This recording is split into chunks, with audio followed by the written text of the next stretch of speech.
Flitet për Diona Fonën. Po. Si partnerja mundshme e Adionit. Çfarë dim? Çfarë është e vërtetë dhe çfarë jo?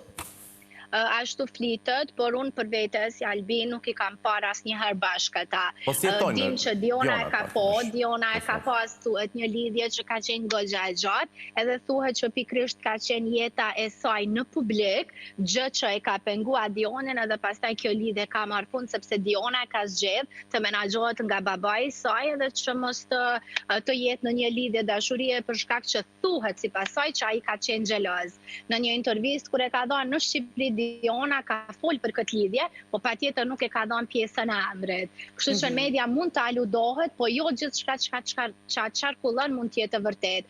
Nëse dhe ka qenë Dioni mirë ka bu, nuk i ka shkuar dhe kanë vendosur me u ndo. Patjetër që secili do ketë të drejtën e botës me kriju lidhje me atë që mendon se e do, ose që rrugës mund të njihen për më gjatë. Por a janë këto formate gjithmonë matës të suksesit të një lidhje? Patjetër që jo, sepse sfida kryesore nis pasi ata të dalin në realitet edhe të përballen pastaj me njëri tjetrën. E unë mendoj që aty do lindin disa probleme. Albina, ne flasim këtu për një marrëdhënie e cila me sa duket akoma rre zemra, pak nga ana e Dionit, ai e përmendi që unë akoma e dua.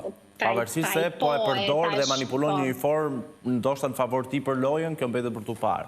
E po tash, nëse do ishte Fabiola vajzë më e mençur, do i thoshte dëgjoj, unë pëlqem kam, por si thua, këtu jemi në garë, secili të shkoj në pjesën e vet, kur të dalim do kemi kohën që me usqaru, pastaj secili të marrë anën e vet. Por që nuk është Dioni grinda vet, edhe që nuk mundohet me qëndru në shtëpi, patjetër që po.